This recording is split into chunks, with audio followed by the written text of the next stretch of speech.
Mihira firam-baovao an Jehova. Mihira ho an Jehova ry tany rehetra. Mihira ho an Jehova, misaora ny anarany. Lazao isan'andro ny famonjeny mahafaly. Ambarao amin'ny jentilisa ny voninahiny ary amin'ny firenena rehetra mahagaga ataony. Fa lehibe Jehova ka mendrika hoderaina indrindra. Sady matahotra fa ambony ny Andriamanitra rehetra izy.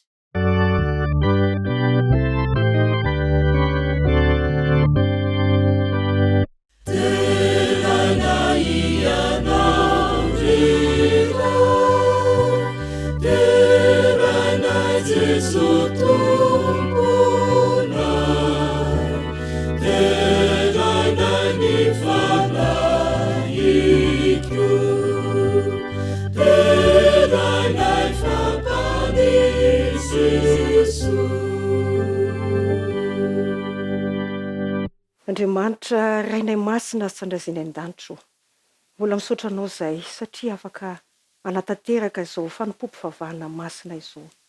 Mamindra fo aminay tsaray avy, mamela ny elokay izay fandingana tanteraka izao fotoana lehibe izao.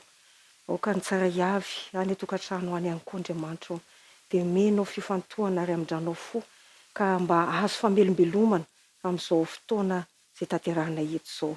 Ny tenako izay tondra ny hafatra ihany koa Andriamanitra dia amindra fo amiko ianao ary hanositra amin'ny molotro. Fa amin'ny anaranao Jesosy Tompo no tononona sy angatahana zavavaka izany. Amen.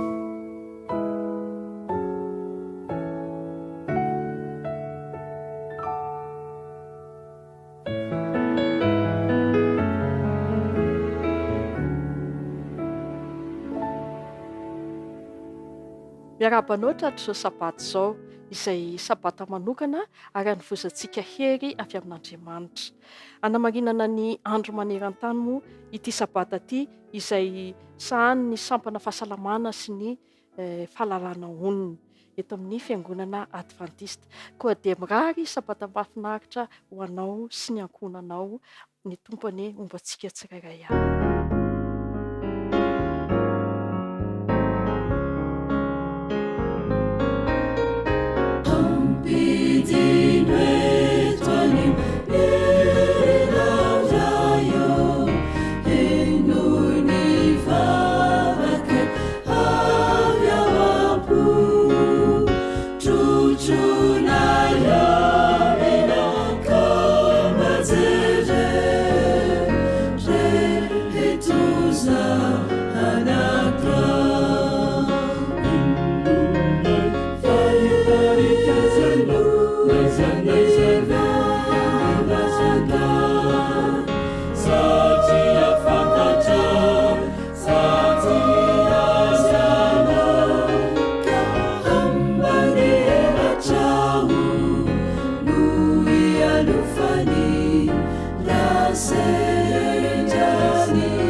Manasanao handray ny baibolinao ka hijery izay voasoratra ao amin'ny Romanina 12:12 ny 1-2.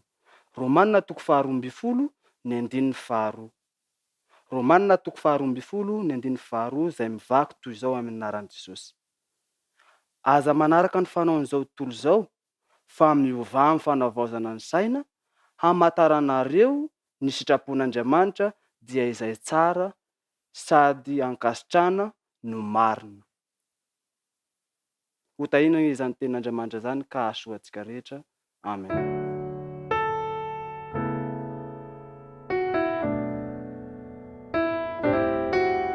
Miaraka hivavaka isika.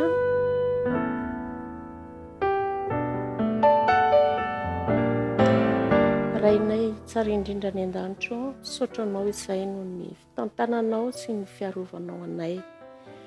Misaotra noho ny fahasoavanao tsy mety ritra izay ataonao aminay isan'andro isan'andro. Mangataka famondram-po sy famelan-keloka avy aminao izahay. Ko ankehitriny Tompo dia apetraka feno ambanin'ny fitarianao ny fotoana rehetra izay hatrehana eto anio.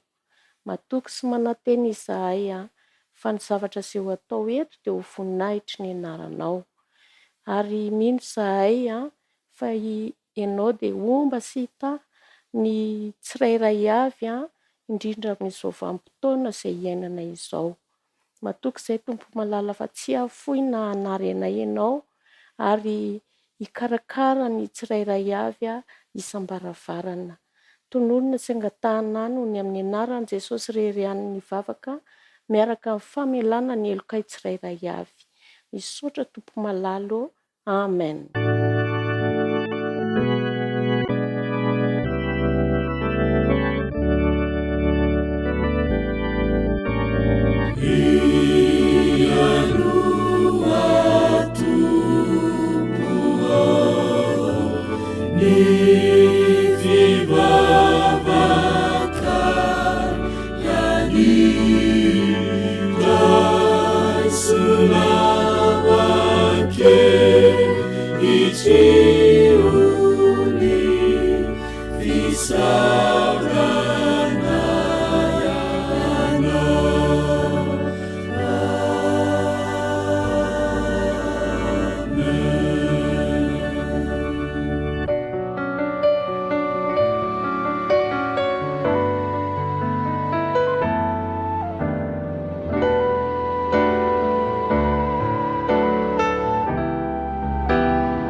Fanampim-pivavahana ny fanaritra sy ampafolony ary isika ary omena fotoana vitsy ianao hanomanana izany. Hivavaka ary isika.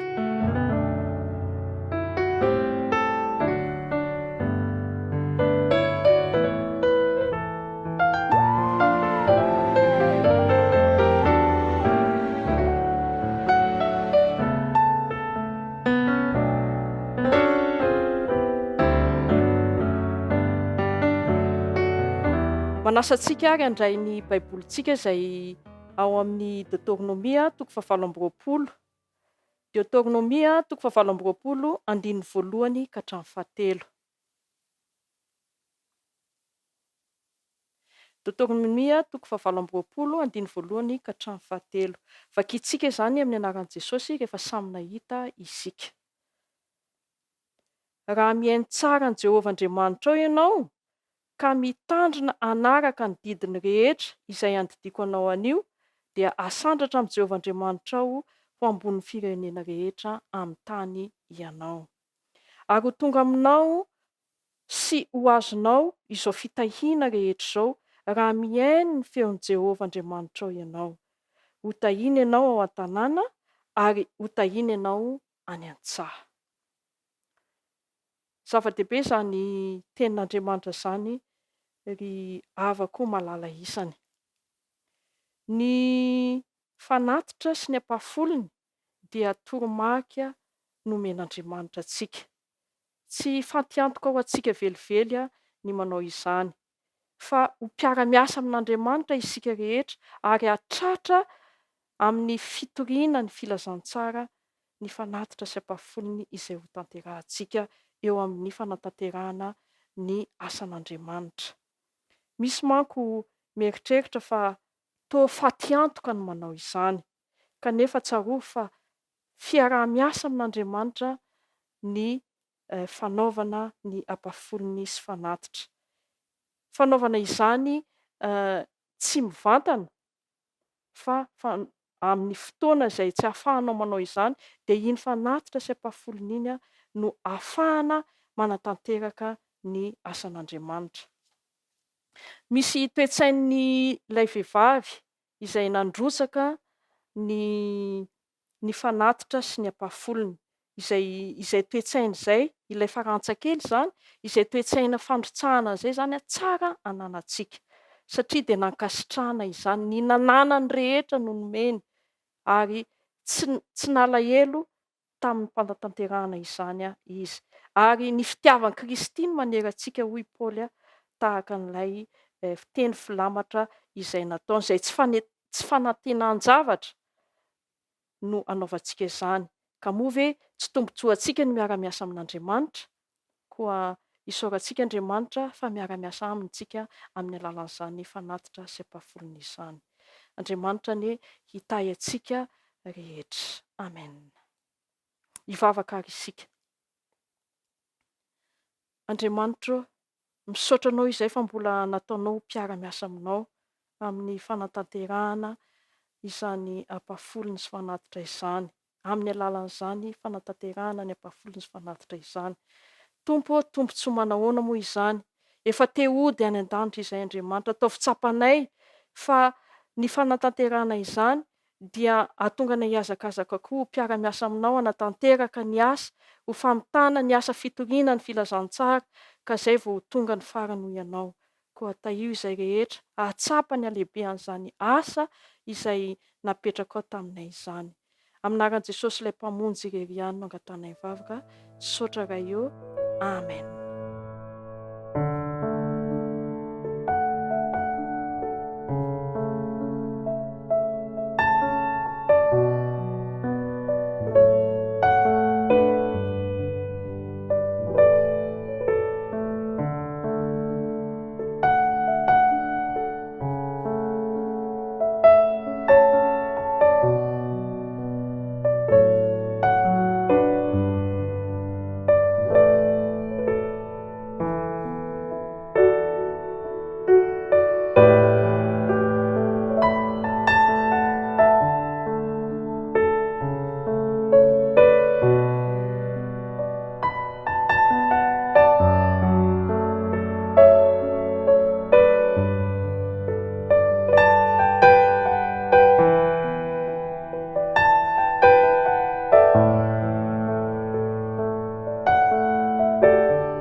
Miarabanao natratra izao sabata izao.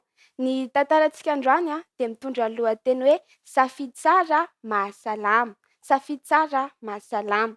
Alohan'ny hanombohako dia ametraka fanontaniana kely anankiray anao hoe mba efa nisy fotoana ve namonjy fetinareo? Mazava ho azy moa izany rehefa ao anatina fety dia tsy maintsy misy sakafo be da be.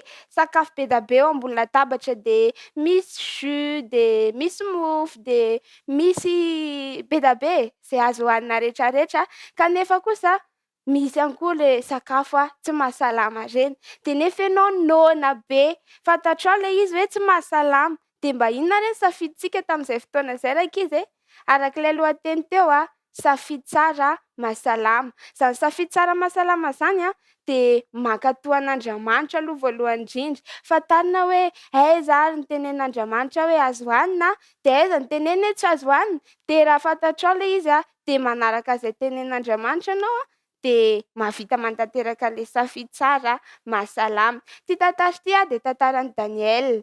Tantaran'i Daniel sy ny namany tany Babilona. Indray andro rankizy rehefa fantatra ny mpanjaka hoe ao anatin'ireo babo ireo misy tanora maromaro, tanora maranin-tsaina azo ampiasaina ao anatin'ny fanjakana dia nanapa-kevitra izy haka tanora hebreo maromaro izy mba ampiasainy hanampy anazy ao anatin'io fanjakana izay tantanin'io. Dia voafidy tao anatin'ireo Daniel sy ny namany telo lahy. Ireo namany telo lahy ireo niaraka taminazy dia nanapa-kevitra mpanjaka izany hoe asaina zareo hisakafo ao anatin'ny lapan'ny mpanjaka. Dia rehefa eo napetraka mpanjaka teo izany ilay sakafo. Sakafo be da be fohanin'ny mpanjaka isan'andro, sakafo fohaniny maraina, atoandro, hariva dia lasa fohanin'i Daniel sy ny namany koa miaraka amin'ireo tanora hebreo hafa izay nasain'ny mpanjaka ho ao amin'ny lapan'ny mpanjaka izany. Dia rehefa nahita an'ireo Daniel sy ny namany dia gaga izy. Efa inona daholo ireto?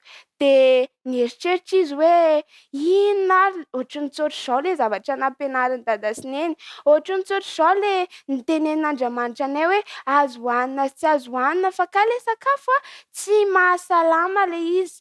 Dia natahotra Daniel nihinana an'ilay sakafo dia nitaominy ihany koa ireo namany anankitelo dia niteny izy hoe ndaontsika hiresaka amin'ilay mpahandro sakafo. Tenenintsika ilay mpahandro sakafo hoe mba afaka hanamboarana sakafo hafa ve izahay? Sakafo ataontsika hoe voajanahary no hohaninay fa tsy ilay sakafo endasina ireny, izay tsy mihinana an'ireny hozy izy Daniel.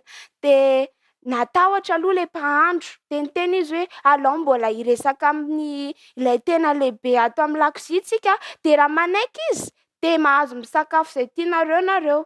Dia eny ary hozy izy Daniel dia niantso ny namany anankitelo izy dia niara-mivavaka zareo. Dia rehefa vita mivavaka dia niresaka tamin'ilay lehibe any ao an-dakozia izany. Dia niteny ilay lehibe hoe eny ary inona daholo ny sakafo tianareo fa misy fifanarahana afaka ataontsika rehefa avy eo. Dia niteny Daniel hoe ny sakafo nitenenin'Andriamanitra azo hohanay dia rano tsotra dia voankazo, legioma ary haninkotrana. Ireo karazany efatra ireo ihany no hohaninay hozy izy Daniel. Dia nanaiky ilay mpahandro sakafo ao an-dakozia fa niteny izy hoe ao anatin'ny 10 andro any. Ao anatin'ny 10 andro any nareo no omena an'ireo karazan-tsakafo ireo ka raha tsy misy vokany eo amin'ny vatanareo ny sakafo hohaninareo dia miverina misakafo ohatry ny tanora rehetrarehetra nareo. Dia nanaiky Daniel sy ny namany sady mivavaka ary nanapa-kevitra ny ankatoan'Andriamanitra dia nihinana an'ireo sakafo ireo zareo: rano, legioma, voankazo ary haninkotrana. Dia rehefa eo tapitra ny 10 andro dia nasaina nitsangana teo anoloan'ilay mpahandro ny mpanjaka ary zareo dia nijerena hoe iza daholo na nahoana ny fomba nijerena ny vatan'ny zareo. Dia hita teo fa Daniel sy ny namany rankizy dia mahafatifaty kely ny vatan'ny zareo ao tsara, hita tsara hoe tanora ry zareo ary tsy mba nalahelo fa nitsikitsiky tsara teo anolohan'ilay mpitsarany zareo dia lany ry zareo dia nanapa-kevitra ilay mpahandro tao an-dakozia hoe manomboka izao Daniela sy ny namany misakafo ara-pahasalamana foana ry zareo satria hita hoe iny no nahatsara ny vatany zareo. Tapentsika hatreo aloha ny tantara rankizy fa hitantsika teto fa rehefa mankatoa an'Andriamanitra dia mahavita manatanteraka zavatra tsara ary hita fa matanjaka tsara, mahavita miaina amin'ny fiainana milama tsara. Tao anatin'izay dia nahazo kadô tamin'Andriamanitra Daniela sy ny namany. Nahazo kadô ry zareo i Daniela lasa nahay nahita fahitana izy, mahay mamantatra nofy. Mba tianareo ve izany mamantatra nofy izany? Raha any am-pianarana anontaniana zavatra dia mahatadidy be foana ny sainy, mahatadidy izy dia izay zavatra rehetra anontaniana anazy hainy daholo ny valiny. Ny lesona atsoantsika amin'izay tantara izay rankizy dia hoe rehefa manompo an'Andriamanitra isika dia manao safidy tsara mahasalama ny vatantsika. Sady ao anatin'izay zavatra ataontsika izay manompo an'Andriamanitra foana isika rehefa manatanteraka ny safidy tsara. Ho famaranantsika anazy dia ndeha ovakitsika ao amin'ny Baiboly Korintiana voalohany 10:1-3 manao hoe koa amin'izany na mihinana na misotro ianareo na inona ataonareo dia atao voninahitran'Andriamanitra izany rehetra izany. Ndeha hiaraka hivavaka isika. Rainay izay ny an-danitra eo, mankasitraka anao izay noho ny amin'ny fampianarana izay nomenao anay. Mangataka aminao mba nomezanao fahendrena ny ankizy rehetrarehetra sy izay rehetrarehetra mba ahaizanay manao safidy tsara mahasalama. Amin'ny anaran'i Jesosy, amen.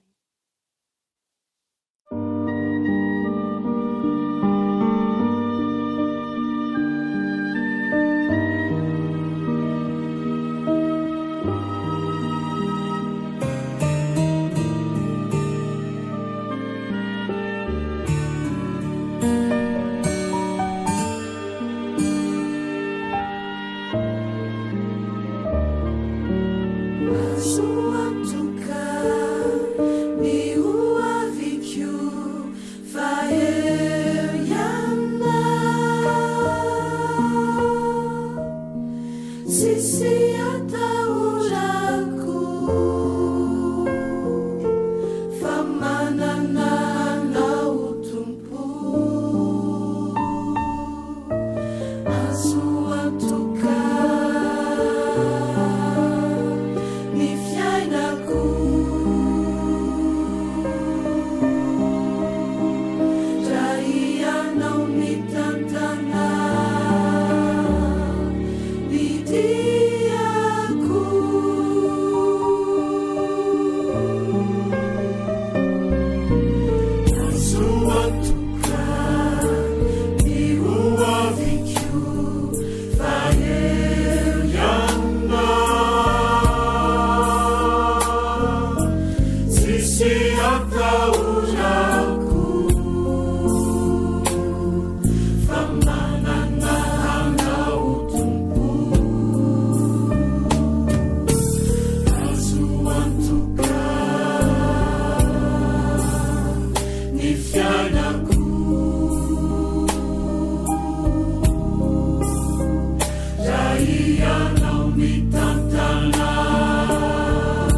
Manamafy ny fiarabana hatrany izay efa notonono ireo namana izay mandray anjara amin'izao fotoana fiarahavavaka izao. Ny departemanta fahasalamana sy ny fahalalana dia manana lohahevitra manokana amin'izao taom-piasana izao indrindra ary indrindra amin'ity androandroany ity dia mahakasika ny fahasalaman'ny saina, izany atao hoe santé mentale. Manodidina an'izay ny fampaherezana izay hoentina antsika, ka ny lohahevitra izay hoentina amintsika dia ilay hoe saina sy ny toetra. Ny saina sy ny toetra. Tantara tena nisy anankiray no anomboantsika izao fampaherezana izao. Tantara nisy tranga izay nampivarahontsana ny tontolon'ny ara-siansa tany Amerika tamin'ny 20 septambra 1920. Tantara tranga tamina mpiasa tanora anankiray 20 taona izy io. Mety fantatsika afaka mijery any anatin'ny internet ihany isika azafady. Ny anaran'ity tovolahy ity dia tsy iza fa Phineas Gage. Izy io zany dia nandraikitra ny asa fanamboaran-dalamby, fanapoahana dinamita eny amin'ny vatolampy. Tamin'ny andro anankiray tamin'io andro 13 septambra io azafady dia nizotra araka ny tokony ho izy avokoa ny fikarakarana rehetra. Fa nisy indro kely anankiray izay tsy voatandrina dia nahatonga fipoahana vy anankiray izay mirefy 2 metatra ary milanja 9 kilao tamin'ny fotoanan'ity tovolahy ity Phineas ity, izay nametrapetraka farany kapokapoka vy farany atao anatin'ny lavaka izay nisy dinamita, ka voakasika ilay vy tazomy teny an-tanany izany ny vita ao anatin'ilay lavaka fanapoahana dinamita, ary izay dia nitselatra ka niteraka fipoahana be, ary dia tonga dia nanidina ao izy ny fitenenana ilay vy lavabe nitenentsika teo, ary nandalo teo amin'ny takolany ankavia zany, nandalo teo ambany masony havia, ary nivoaka tao amin'ny faritry ny atidoha ankavia, ary nivoaka ny lohany izany rehetra izany.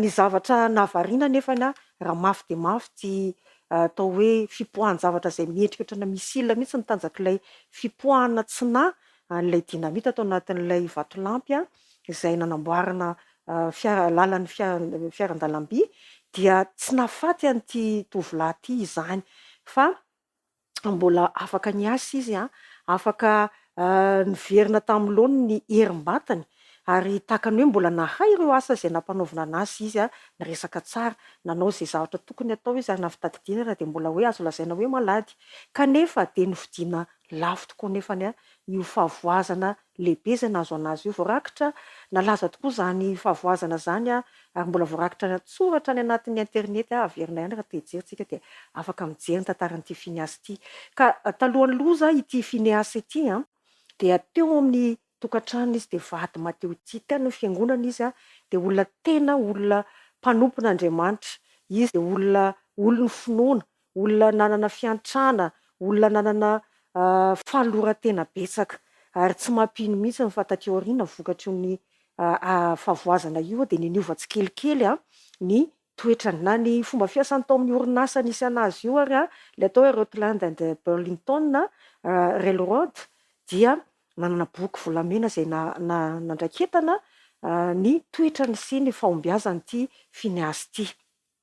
Taty aoriana ny andalana dia lasa nanana fitonganana ara-moraly goavana i Phineas taoriana loza. Lasa mora manana fihetsepo izy ary lasa mora misafoka haingana very teo aminy ny fahalianana rehetra momba ny tao ampiangonana sy izay rehetra momba ny zava-panahy. Lasa feno tsy fanajana sy nirona tamin'ny fitenenan-dratsy tsy misy ohatr'izany izy very teo aminy ny tsy fanajana soatoavina ny ara-piarahamonina lasa tena tsy tompona andraikitra tsony izy ary lasa teo aminy ny toeran'ny olona atao hoe tsy hanasa zay tena hoe nisy fiatraikany be koa tao amin'ny fitondratena ary nefa ramona palao dia voaroaka ny orinasa izy. Nandratra ny Phineas ilay loza ary nisy fiatraikany maizy azy teo amin'ny filamatra ara-moraly sy ny famezan-toko noraisiny teo anivon'ny fianakaviana ary manam-pahaizana rehefa nanao fikarohana 100 taona taty aoriana dia namoaka tsoakevitra fa hay faritry ny ati-doha anankiray atao hoe lobe frontal zay aoriana ny androntsika eo no tratra tamin'ity tovolahy Phineas ity tao amin'izany loza zay nahazo anazy zany ary io no faritra ati-dohantsika zay miandraikitra ny fahafahana amin'ny saina mieritreritra mandanjalanja sy mitondra tena eo anivon'ny fiarahamonina zany hoe raha miteny fohy dia hoe ny mamaritra ny toetrantsika. Ny lobe frontal zany arak'izay tsoakevitra navoaka manam-pahaizana zay dia mamolavola ny toetra. Ahoana tokoa ary zany famolavolan'ny io saintsika io ny toetra ny manam-pahaizana dia milaza fa ny zavatra rehetra eo amin'ny fiarahamonina ivelomantsika ny fanabeazana ny expérience izy ny fiteny vahina zay iainantsika manokana ny fianarana noratovina dia miditra avy eo amin'ny saina ary rehefa miditra ao amin'ny saina ireo dia lasa fihetsem-po ary rehefa lasa fihetsem-po dia lasa action amin'ny fiteny vahiny fiteny frantsay ozy izy miverimberina ary izay fahazarana miverimberina zay dia mamorona ilay atao hoe toetra. Ny toetra zany dia mandrafitra ny fitondratena zay mamaritra noaviny tsaray. Itsika moa dia miresaka ny zava-panahy noaviny tsaray zany dia voarakitra ao anatin'ny tenin'Andriamanitra ao amin'ny Petera 1:1-20 dia Andriamanitra dia manao zo antso tahaka izao amin'ny anaran'i Jesosy hoe fa araka ny fahamasinana ilay ny antso anareo dia aoka mba ho masina koa ianareo amin'ny fitondratena rehetra satria voasoratra hoe masina ianareo satria masina ao. Ary Andriamanitra dia nametraka izao afatra izao koa amin'ny Apokalipsy 17:20 araka ny voasoratra hoe ary tsy mba hiditra ao amin'ny Jerosalema vaovao io zany mihitso izy izay tsy masina na izay manao vetaveta na izay mandainga fa izay voasoratra ao anatin'ny boky ny fiainana izay ny zanak'ondry ihany. Hitantsika zany fa miantoka no avintsika mandrakizay tokoa ny fitondratena na ilay atao hoe toetra. Ny fahamasinana na hoe ny fanamasinana dia maneho ny atao hoe endry Kristy, toetra ny Kristy, toe-panahy araka an'Andriamanitra. Boky anankiray amin'ny Testimonies for the Church amin'ny teny anglisy dia milaza tahaka izao hoe ny fanamasinana marina dia fiainana mifandrindra amin'ny sitrapon'Andriamanitra ny fitovian'ny toetra aminy. Tsy ahivina vetivety angambany ny faritra na koa izay efa hitandreo manam-pahaizana hoe miandraikitra mamolavola ny toetrantsika. Hitantsika moa zany fa niporofony siansa tamin'ny tranga izay nahazo an'i Phineas fa ny lobe frontal no mamolavola ny toetra. Araka hitan'ny manam-pahaizana fa io lobe frontal io no miantoka ny toetra antsika amin'ny fahalianantsika amin'ny zava-panahy. Ao Andriamanitra no miasa mamolavola amoaka ny endrika ny toetra ara-panahy. Ao amin'ny lobe frontal io ihany koa no foibe ny atao hoe sitrapo, ny fahatongavan-tsaina, ny fanapahan-kevitra, ny fahaizana manavaka ny tsara sy ny ratsy. Ary ilay miaraka amin'io zany dia ilay atao hoe système limbika. Ireo faritra anankiroa ireo zany amin'ny ati-dohantsika no tompona andraikitra famolavolana ny toetra. Amin'io système limbika io, raha eo amin'ny lohantsika zany dia mifanandrify amin'ny ravin-tsofina izy ao anatiny ao ampovoanibony ao, fa ilay lobe frontal dia aorianany andrina. Ka io système limbika io zany izay miasa amin'ilay atao hoe circuit de la peur, izay anisany mamolavola ilay toetrantsika. Io système limbika io zany no foibe ny atao hoe saim-biby, ny filanofo, ao anatin'izay ny atao hoe tahotra, rarin-tsaina, tebiteby, ny hatezerana, ny fagisitrianana, ny herisetra, ny stress rehetra, ny ao daholo zany no mandalo, ny fijery mifantoka amin'ny lafiratsiny.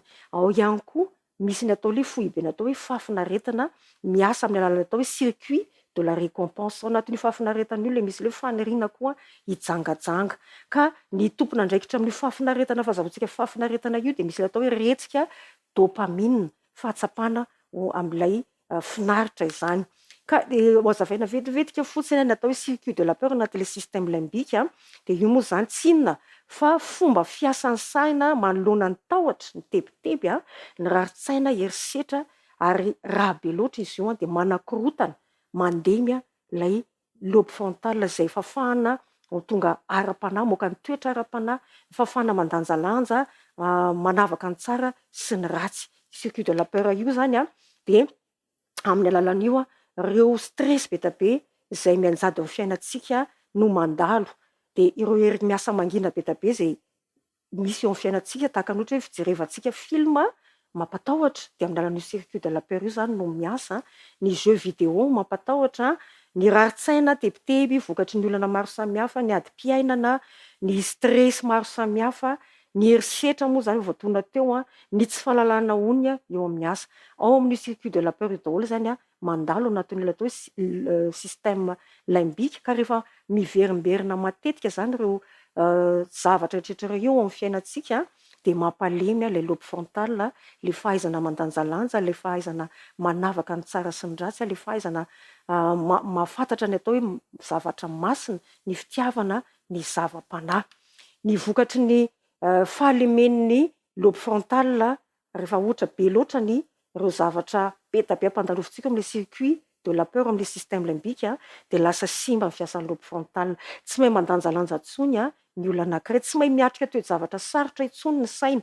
Io zao ilay misy ilay hoe tsy maharay lamba rehefa tratry ny stress be, tsy mahafetena, ny fanketrahana ra-tsaina, vokatr'izany daholo. Ny areti-tsaina, ny fiovam-po, toe-pokizitina, maherisetra. Ary hita teo amin'ny ilay tovolahy atao hoe Phineas zany zavatra rehetra izany, satria potika ilay vy nandalo teo amin'ny ati-dohany, ilay potika ny faritry ny amin'ny lobe frontal vokatry ny fandalovan'ilay vy ngeda be, ary io zavatra io hita teo amin'ny fiainan'ity atao hoe Phineas ity. Ny ara-panahy moa zany dia lasa tsy mahalala ny ratsy sy ny tsara intsony, ny marina sy ny diso, ary ny masina sy ny tsy masina, izay hita zany voalaza amin'ny Isaia 1:22. Ao amin'ny Timoty 2:7-9 koa dia efa iainantsika amin'izao andro ivelomantsika izao, lasa mety tsy manaja ny masina intsony ny ankamaroan'ny olona. Ahoana indray ny mahakasika ilay circuit de la récompense izay hita ao amin'ilay hoe système limbika ihany koa. Io koa zany dia fomba fiasan'ny saina manoloana an'ireo zavatra manintona azahoana fafinaretana amin'ny alalan'ilay fahaman'ilay atao hoe dopamine, retsika izy io. Io fahatsapantsika fafinaretana zany dia amin'ny alalan'io fivoahan'io retsika io. Rehefa ohatra mihinana sakafo tsika matsiro, mihaino feonkira mahafinaritra, ny fanaovana fitafiana manintona, izy io zany dia Andriamanitra ny tompona andraikitra namorona an'ireo zavatra ireo ho amin'ny tanjona tsara. Kanefa dia ampiasain'ny Satana anapotehana ilay lobe frontal izay ahafahantsika ho tonga ara-panahy, moka ilay toetra endry Kristy. Satria ao amin'ny lobe frontal averina hatrany no foiben'ny zava-panahy, ny fahaizana mandanjalanja, ny fanapahan-kevitra, ny sitrapo. Tsara izy io zany fa satria ahafahana miana-javatra ilay atao hoe circuit de la récompense. Ny circuit de la récompense io anatin'ny système limbika no fiasan'ny saina eo amin'ny fahazahoana ny fahazaran-dratsy, ny fiakinan-doka, mampalemy arak'izay voalaza teo ny asan'ny lobe frontal. ary ao amin'ny obolona toko faharoapolo ny 2020 dia manamarina izany milaza toy izao hoe aza misakaiza amin'izay boboka divay sy izay fatrapiti hena fa alahelo izay boboka divay sy izay fatrapiti hena satria misy fiantraikany le fafinaretana be da be ara-nofo iainana misy fiantraikany eo amin'ny fiasan'ilay atidoha manapa-kevitra indrindra ny amin'ny ara-panahy ny fikaroham-pafinaretana miverimberina izay vokatry ny famokarana betsaka ny dopamine no antony manosika ny olona anankiray amerina ny fomba nazahoany izany fafinaretana izany ka tonga n'ilay tao hoe fiakinan-doha ireo misy zavatra hainantsika amin'ny fiarahamonina mahatonga ny fiakinan-doha io zany ohatra amin'izany ny filokana maro samihafa ny jeu vidéo zany lazaintsika tery aloha tao amin'ny circuit de la peur ny firaisana ara-nofo ny fidoroana zava-mahadomelona ary ty ny anankiray dia ny lamaody voalaza ao anatin'ny jaona voalohany toko faharoa ny 2020 sy 2021 satria resaka ara-nofo zatra ny tany saina teo azahoam-pafinaretana azafady vokatr'ilay fivoahan'ilay atao hoe dopamine ao anatin'ilay circuit de la récompense amin'ny atidohantsika eo ary hita fa ny fahazahoana fafinaretana tafahoatra indrindrindrindra dia manimba ilay lobe frontal zao ny tenin'Andriamanitra dia milaza tahaka izao mianaran'i Jesosy aza ty izao tontolo izao na izay zavatra eo amin'izao tontolo izao raha misy olona ty izao tontolo izao dia tsy ao aminy ny fitiavana ny ray fa ny zavatra rehetra amin'izao tontolo izao dia ny filany nofo filany maso ny rehaka momba izao fiainana izao dia tsy avy amin'ny ray fa avy amin'izao tontolo izao ihany ao amin'ny Timoty faharoa fahatelo ny 9 sy 10 ihany koa dia milaza tahaka izao hoe tia ny fafinaretana mihoatra noho ny fitiavany an'Andriamanitra manana ny endriky ny toe-panaraka an'Andriamanitra nefa mandany heriny ireny koa dia alaviro resaka fiasan'ilay système limbika ao anatin'ilay circuit de la récompense daholo izay tsy ara-panahy loatra ka mampandemy ny fiasan'ilay lobe frontal tonga antsika ho ara-panahy boky anankiray hery mifanandrina dia misy filazana tahaka izao hoe tsy ilaina ny fampidera-kaingo fa mahatonga ny saina ho mpaniratsira ny zavatokana tokony ho kendren'ny mivavaka rehetra dia ny voninahitr'Andriamanitra ihany noho izany dia tena tsy mifanaraka amin'ny fanompona masina an'Andriamanitra sady karazam-panompon-tsampy mihitsy aza ny firavahana maro karazana inona ary ny vokan'ny fiasan'ity circuit de la récompense ty rehefa betsaka loatra ireo zavatra eo amin'ny filahana ara-nofo mandalo eo aminy ny vokany tsy mahafetena tsony ny olona anankiray simba ny fisainana eo maolona sy ny hasany maolona very tanteraka ny atao personnalité maizy ny olona anankiray zany tsy mahay manombana ny tenany araka ny tokony ho izy intsony tsy afaka mandanjalanja ny zavatra tokony atao tsy mahay manao safidy satria la malemy le lobe frontal noho n'ilay matanjaka loatra ilay circuit de la récompense anatin'ilay système limbika ny safidy manko dia anatin'ny lobe frontal dia lasa malemy zany lobe frontal tsy mahay manavaka intsony ny tsara sy ny ratsy ny marina sy ny diso ary ny masina sy ny tsy masina hitantsika izany eo amin'ilay boky ny Isaia ihany koa io satria ny ivony ara-panahy fahaizana manavaka ny tsara sy ny ratsy dia ao amin'ny lobe frontal ary potika tanteraka vokatra izany fifandraisana amin'Andriamanitra voalaza ny tenin'Andriamanitra fa mifanohatra ny système limbika sy ny lobe frontal satria système limbika dia le ara-nofo be ny ara-panahy dia amin'ny lobe frontal ny tenin'Andriamanitra mikoritiana voalohany toko faharoa ny 2020 afaka vakiantsika fa ny olona izay araka ny nofo ihany dia tsy mba mandray izay fanan'Andriamanitra fa fahadalana aminy izany sady tsy azo satria araka ny fanahy no amantarina izany rehefa matanjaka zany lobe système limbika dia malemy lobe frontal dia tsy takatry ny olona anankiray intsony ny zava-panahy lobe frontal moa zany dia milaza ao amin'ny koritiana voalohany toko faharoa ny 2020 fa ny olona araka ny fanahy kosa dia mahafantatra ny zavatra rehetra kanefa izy tsy fantarin'olona mifanohatra ireo système anankiroa raha ohatra fijery ara-tsiantifika ny resantsika ny ara-panahy dia manamarina izany tenin'Andriamanitra Galatiana toko 5:17 hoe fa ny nofo manohatra ny fanahy ary ny fanahy manohatra ny nofo ary mifanohatra izy roa ny fanabeazana ny fiarahamonina hitantsika tany am-boalohany ny mamolavolan'ny toetra tsika tsiray avy ihany koa dia ny fanabeazana azontsika ny fiarahamonina izay manana hery miasa mangina eo amin'ny famolavolana ny toetrantsika afaka jerentsika reto toko sy andiny reto fa tsy manam-potoantsika noho ny ankelezan'ny fotoana fa afaka mandrainao tsika ny an-trano ao ny vakitsika momba ny fafizarana zaza milana tokony aleny amin'ny oabolana toko faharoa amby roapolo andiny fahinina ny tsy tokony hisakaizana amin'ny olona mora tezitra satria lasatra mianatra ny toetra ny isika amin'ny oabolana toko faharoa amby roapolo ny 9 ka hatramin'ny 5 amby roapolo hitantsika teo ny Timoty faharoa toko fahatelo ny 4 sy 5 izay milaza fa amin'izao andro faran'izao dia lasa tia fafinaretana ny ankamaroan'ny olona ka lasa tsy tia tsony zava-panahy, tia loatra ny fafinaretana eo amin'ny ara-nofo ary reny dia tokony alavirina. Ny manam-pahaizana moa dia amin'ny revue anankiray dialogue pejy 730 dia manamarina fa ny fifandraisana amin'ny fiarahamonina dia mamolavola ny toetrantsika. Izay no mahatonga ny betsaka ohatra hoe lasa mifoka sigara sy ny zavatra maro samihafa tahaka izany satria misy hery miasa mangina eo amin'ireo olona izay faneraseratsika manova ny toetrantsika. Efa hitantsika teo amin'ny tenin'Andriamanitra teo aloha moa izay. Inona ary ireo fomba efatra hiarovana ny saina sy ny toetra ahatonga antsika ho tena ara-panahy. Voalohany indrindra amin'izay dia atolory ny sainao ho an'Andriamanitra. Amin'ny Romanina 12 ny andininy voalohany dia efa hitantsika izany hoe koa amin'izany mangataka aminareo rahalahy mba atolotrareo ny tenanareo fanatitra velona masina sitrak'Andriamanitra dia fanimpom-panahy mety ataonareo izany. Ny faharoa alaviro arak'izay satria hitantsika fa ny fiarahamonina dia manana hery miasa mangina eo famolavolana ny toetra. Aza miray lasitra amin'izao tontolo izao, alavirina izao tontolo izao, tsy midika hoe raisina fahavalo izy fa tsy mitakosina. Ny tenin'Andriamanitra amin'ny DM Romanina 12:12 ilay vaky teny fotsiny afa-tsika teo dia mivaky tahaka izao. Aza miray lasitra amin'izao tontolo izao, vaky teny DM io, fa meteza ho vain'Andriamanitra ka hiavao saina tanteraka mba hahaizanareo mamantatra ny sitrapon'Andriamanitra dia izay tsara sy ankasitrahana ary lavorary. Ny amin'ny Timoty 2:7-5 dia mbola manamafy ny tokony analavirina ireo izay manana ny endriky ny toe-panahaka an'Andriamanitra nefa mandà ny heriny.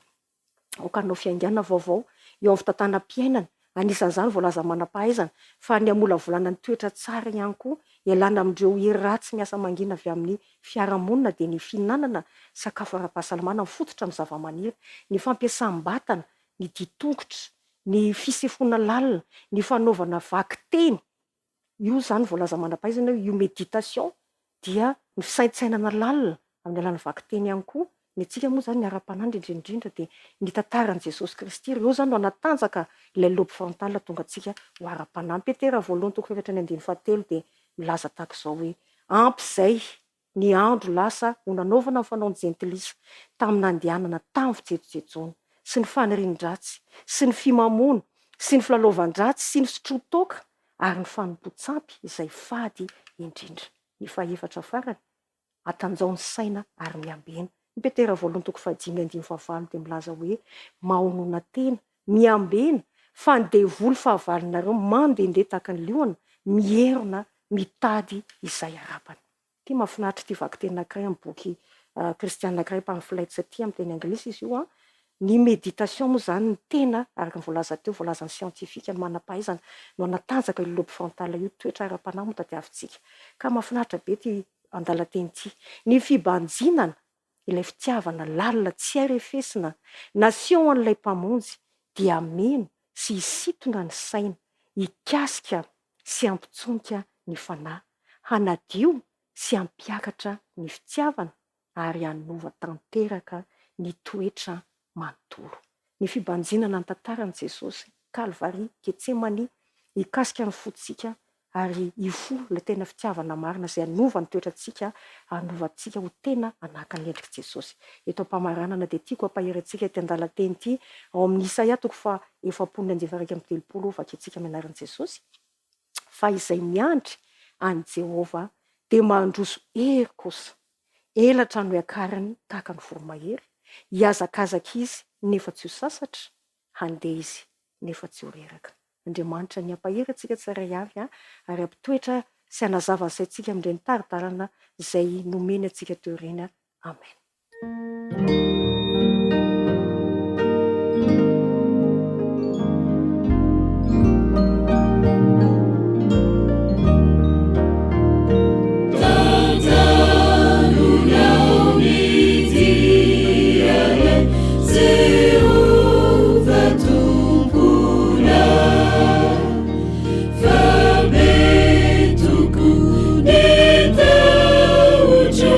Fakir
Andriamanitra iray io misaotra anao lehibe izahay satria mbola afaka nieno ny afatra ny teny avy aminao, indrindra mahakasika no avinay mandrakizay izay mifototra amin'ny alalan'ny sainay ny toetranay izany.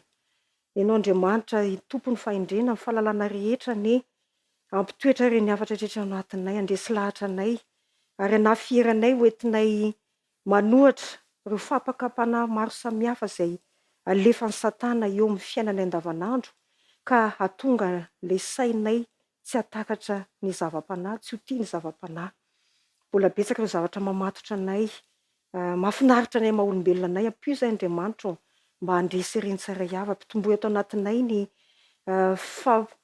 fotoana izay hifandraisanay aminao, hienoana ny feonao, ny famakiana ny teninao, ny fandinihana ny teninao ka hitondra famelombelomana ny sainay izany hatakatra ny tena sitraponao marina ka tonga anay hanana ny toetra anao Jesosy Kristy, ka tonga anay koa hanana hery miasa mangina tsara amin'ireo manodidina anay rehetra ka ahafahanay koa mamita izao asa izao faingana amin'izao andro farany izao. Dia misaotra Jesosy ny amin'ny zavatra rehetra izay efa nataonao sy mbola ho ataonao aminay, ny hery rehetra izay hanohananao anay, handresenay ny fonana ratsy rehetra izay mbola mamatotra anay. Fa nomena anaranao ry ihany Jesosy no hanononana izany vavaka izany. Misaotra iray malalo. Amen.